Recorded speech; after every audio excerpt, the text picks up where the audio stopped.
मनुष्य की महानता और सफलता उसके गुण, उसकी मेधा से मापी जाती है। फिर क्यों किसी के जीवन पर उसके जन्म, जाति और कुल की छाप लगा दी जाती है गुरुदेव?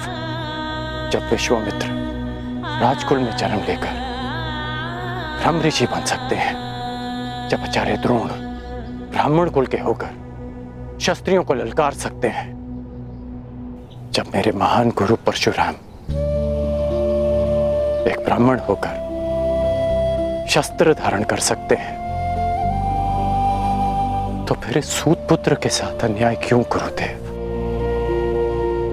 क्यों ऐसा होता है कि यदि एक सूत पुत्र वेद की ऋचा सुन ले तो उसके मुख में पिघला शीशा भर दिया जाता है? क्यों किसी शूद्र को शिक्षा के अधिकार से वंचित रखा जाता है? क्यों मेरे भाई शोण को मार दिया गया था? क्योंकि उसने वेद पाठ करने का दुस्साहस किया। क्यों एक क्षत्रिय की उदंडता को उसका साहस माना जाता है और एक सूत की वीरता को उसका दुस्साहस? क्यों गुरुदेव? क्यों क्यों क्यों क्यों क्यों? जिन ब्रह्मदेव के दिव्यास्त्र आपने मुझे सौंपे, उन्होंने सृष्टि की रचना में क्या कोई भेदभाव किया? जन्म से लेकर अभी शरण में आने तक सदैव अपमान सा आपके चरणों में आया तो लगा कि हाँ, मुझ में भी प्राण है। आपकी छत्रो छाया से वंचित नहीं होना चाहता था गुरुदेव। ये कारण सम्मान से जीवन जीने का अधिकार चाहता था। इसलिए जीवन में पहली बार असत्य कहा, परंतु आपके प्रति मेरी श्रद्धा, मेरी शिक्षा के प्रति मेरी निष्ठा और मेरे कर्म के प्रति मेरी आस्था में किंचित भी असत्य नहीं है गुरुदेव। आपके इस शिष्य ने आपकी हर शिक्षा, हर परीक्षा को ईश्वर का प्रसाद मानकर ग्रहण किया और आज ये राधे सगर्व आपका श्राप भी स्वीकार करता है। किंतु इतना निवेदन अवश्य करूंगा कि मेरा सूत पुत्र होना मेरे अधिकार में नहीं था। इतना अवश्य कहूंगा कि आपने मुझे उस भूल के लिए श्राप दिया जिस पर मेरा कोई वश नहीं था गुरुदेव। तुम्हारा तुम्हारे जन्म पर वश नहीं था, मैं जानता हूं, परंतु तुम्हारा वश कर्म पे तो था और तुम्हें श्राप तुम्हारे असत्य बोलने के कर्म के कारण मिला है। नहीं गुरुदेव, एक सूत पुत्र को श्राप मिला क्योंकि उसका जन्म ब्राह्मण कुल में नहीं हुआ, क्योंकि एक सूत होने के पश्चात भी उसने सम्मान से जीवन जीना चाहा, अपना अस्तित्व बनाना चाहा। इसलिए एक सूत पुत्र को श्राप मिला। अपने गुरु से सत्य ना बोलने की भूल तुमसे हुई है कर्ण, और एक गुरु ने अपने शिष्य का सत्य जाने बिना उसे श्राप दे दिया। ये भूल परशुराम कर बैठा।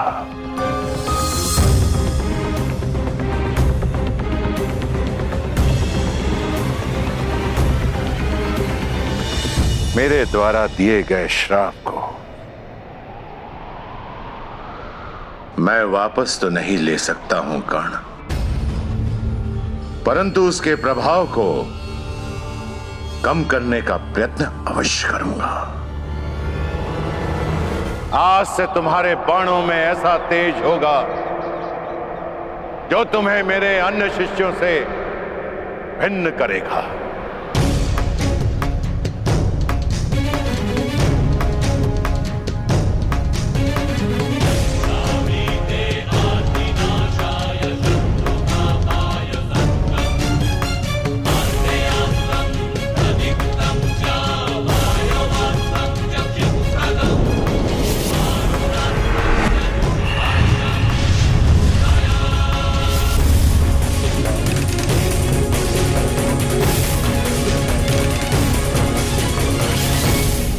ये मेरा सबसे शक्तिशाली दिव्यास्त्र है, परंतु ब्रह्मास्त्र से अधिक नहीं।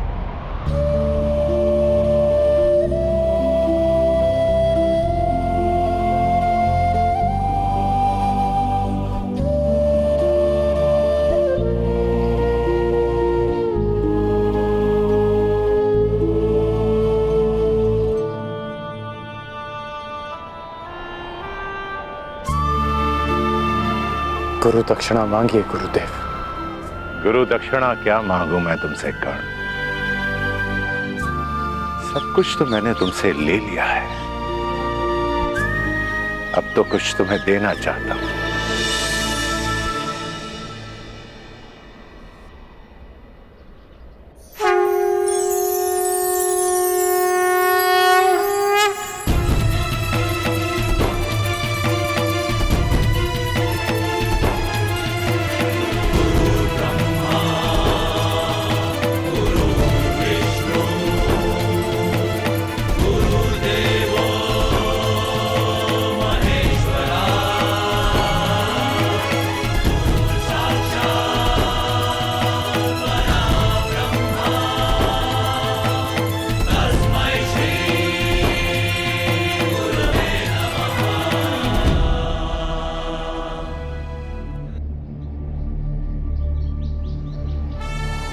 ये मेरा दिव्य धनुष है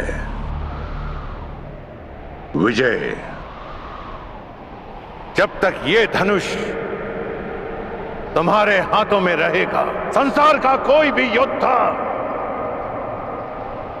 तुम्हें पराजित नहीं कर पाएगा कर्ण। जाओ पुत्र, जाओ, इस अभिशापित जीवन को स्वीकार करो। जन्म की पीड़ा और शाप का ताप सहकर भी तुम संसार के आकाश में सूर्य के भांति चमको।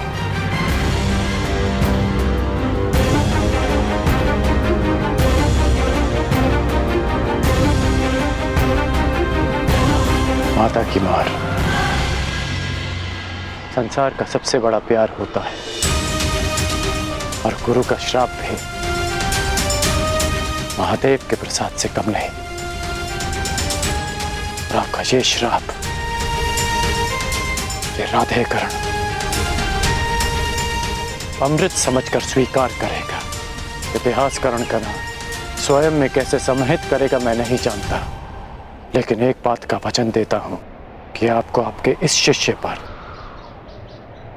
सदैव गर्व होगा।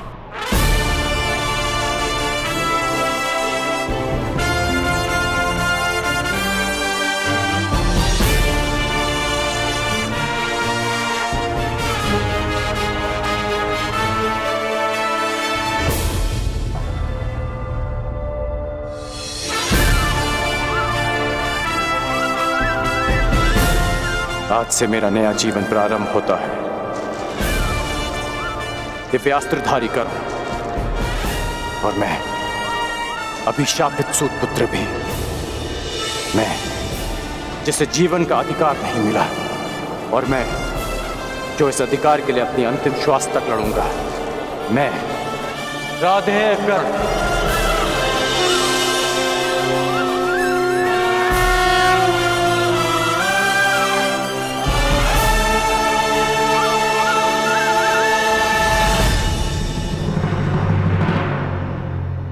परशुराम शिष्य, हस्तिनापुर के राजगुरु, महायोद्धा प्रतापी आचार्य द्रोण पधार रहे हैं।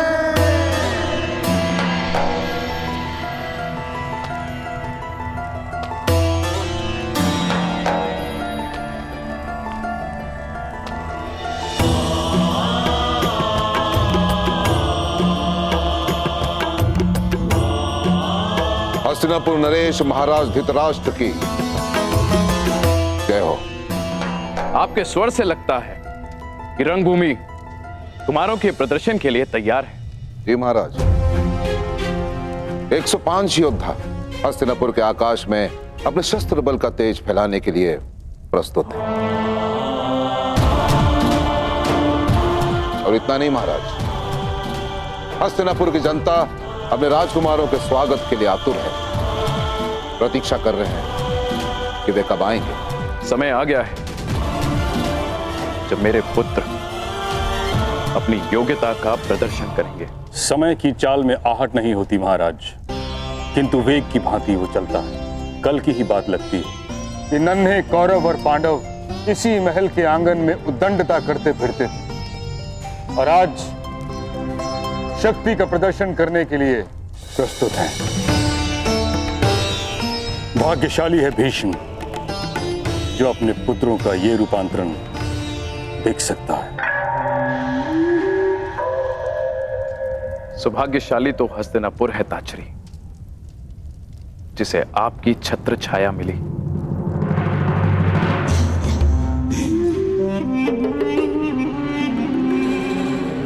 निसंदेह महाराज, निसंदेह सत्य वचन। जिस राज्य के महाबली भीष्म और महाधनुर्धर द्रोण जैसे स्तंभ हो, वो राज्य सौभाग्यशाली होगा ही। और मुझे पूर्ण विश्वास है कि राजकुमारों का यह प्रदर्शन निश्चित रूप से हस्तिनापुर को गर्वित करेगा। आनंद दुगना हो सकता है महाराज यदि क्या शकुनी? महाराज, चपल धनुर्धर वो है जो एक बाण से 2 लक्ष्य साधे, और चतुर राजनेता वो है जो एक ही आयोजन से 2 प्रयोजन सिद्ध करे। आपका तात्पर्य क्या है गंधार नरेश? यही कि क्यों ना इस प्रदर्शन को एक मैत्रीपूर्ण प्रतियोगिता का रूप दे दिया जाए और कल की रंगभूमि में जो विजेता होगा उसे क्यों ना युवराज घोषित कर दिया जाए महाराज। प्रतिस्पर्धा प्रतिद्वंदियों के बीच होती है गंधार नरेश, भाइयों के बीच नहीं। इस प्रदर्शन का लक्ष्य है राजकुमारों की क्षमता को परखना, युवराज का चयन नहीं। मैं तो केवल एक सुझाव दे रहा था महामहिम, और यदि मैं भूल नहीं रहा, यदि मुझे विस्मरण नहीं हुआ है, तो स्वयं आपने ही महाराज को वचन दिया था। जिस दिन दोनों राजकुमारों ने सामर्थ्य और ज्ञान प्राप्त कर लिया, उस दिन होगी प्रतिस्पर्धा और उनकी क्षमता के आधार पर हस्तिनापुर अपना नया राजा नियुक्त करेगा। अब जब महागुरु द्रोण ने घोषणा कर ही दी है कि 105 राजकुमारों का प्रशिक्षण पूर्ण हो गया है, तो क्यों हस्तिनापुर को युवराज सुख से वंचित रखा जाए? इस राजसभा को अगले सम्राट के दर्शन क्यों न कराए जाए? ना, फिर भी ये एक केवल सुझाव मात्र है, सुझाव मात्र। यदि महाराज धृतराष्ट्र इस प्रतियोगिता को अनुमति दे तो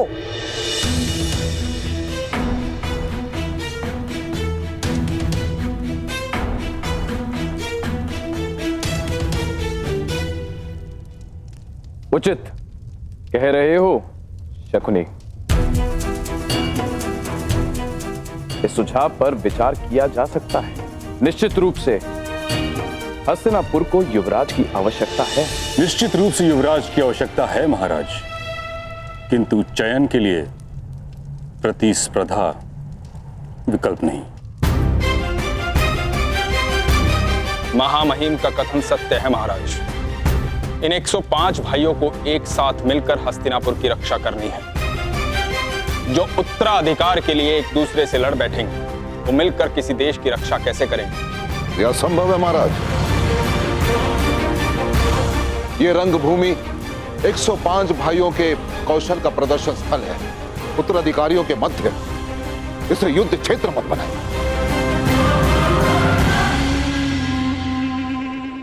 यदि रंगभूमि के इस आयोजन से युवराज के चयन का प्रयोजन सिद्ध होता है तो इसमें खोट क्या है आचार्य? खोट केवल इतना है गंधार नरेश कि कहीं भाइयों के बीच का खेल रक्त रंजित स्पर्धा में न बदल जाए। महामहिम भीष्म बिल्कुल ठीक कह रहे हैं।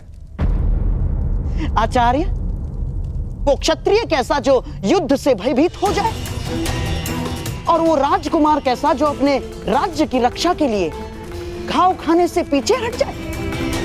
और क्या गुरु द्रोण को अपने शिष्यों पर इतना भी विश्वास नहीं कि वे तनिक पीड़ा सह सकेंगे?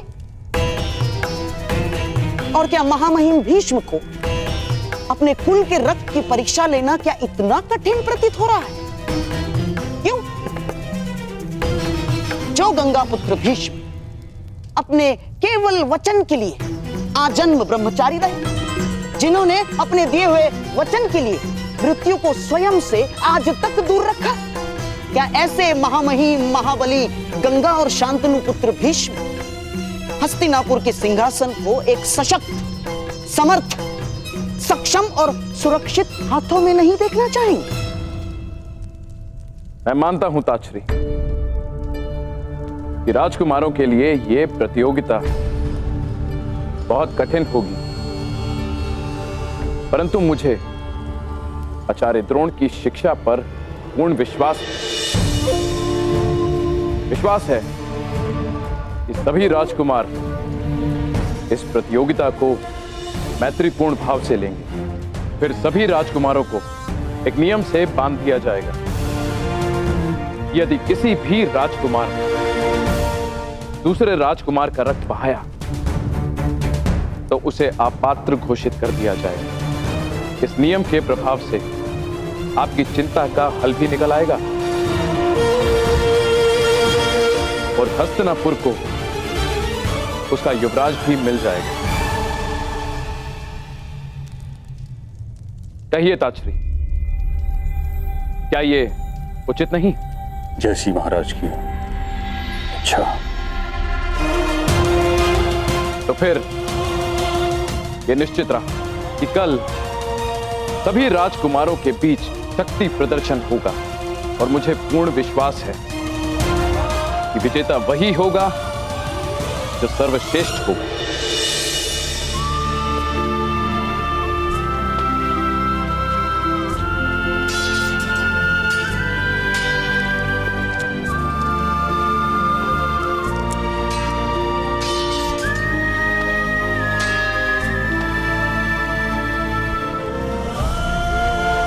सावधान प्राण, मेरे प्राण का सामना करो।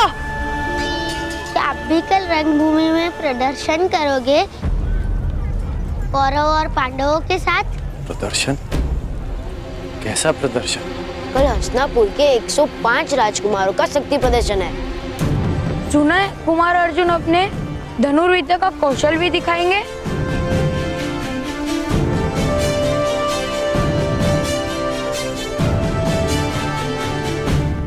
कल की प्रतियोगिता में कौन किसके साथ द्वंद्व करेगा, यह निश्चय आप करेंगे। प्रतियोगिता पक्षपात रहित होनी चाहिए महामहिम। आप आचार्य द्रोण पर संदेह कर रहे हैं गंधार नरेश। नहीं महामहिम, कदापि नहीं। मैं तो केवल मानवीय निर्बलता की बात कर रहा हूं। कितना भी प्रयास कर लीजिए, घुटना पेट की ओर ही मुड़ता है, और ना चाहते हुए भी एक माता अपने पुत्र के पक्ष में ही बोलती है महामहिम।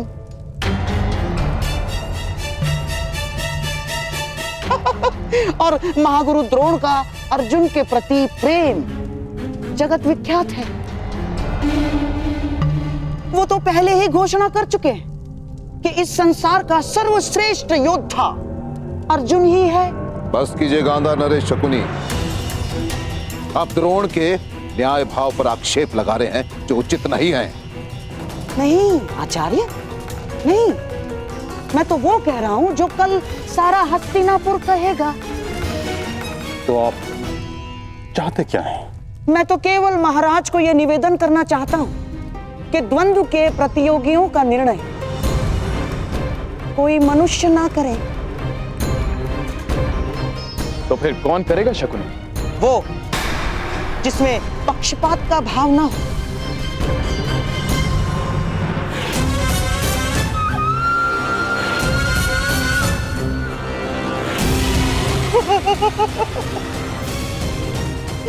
ये मेरे पास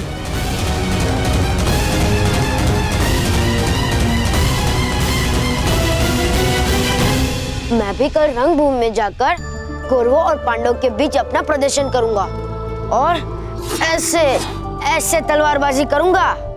मूर्ख, अज्ञानी, हमारे जैसे छोटे लोगों को दिन में स्वप्न देखने का अधिकार नहीं है। ये रंगभूमि राजपुत्रों के लिए है, तुम्हारे लिए नहीं है पुत्र। तुम लोहार के पुत्र हो, लोहार का काम करो, छोड़ो ये तलवार वलवार चलाना। अपनी निर्बलता और उस पर क्यों थोप रहे हो? हर बालक का अधिकार होता है अपना भविष्य चुनने का, अपना भाग्य स्वयं लिखने का।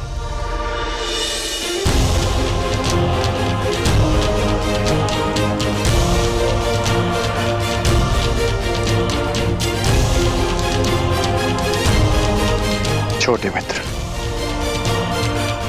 कभी स्वप्न देखना मत छोड़ना और उसे पूरा करने का परिश्रम करना भी मत छोड़ना। कौन से देश से आए हो मित्र? मनुष्य का भाग्य उसके जन्म से ही निश्चित हो जाता है, यही नीति है। यदि यही नीति है तो इस नीति को बदल दूंगा मैं। हस्तिनापुर के मस्तक पर अपने बाणों की नोक से अपना भाग्य स्वयं लिखेगा, ये याद रहे।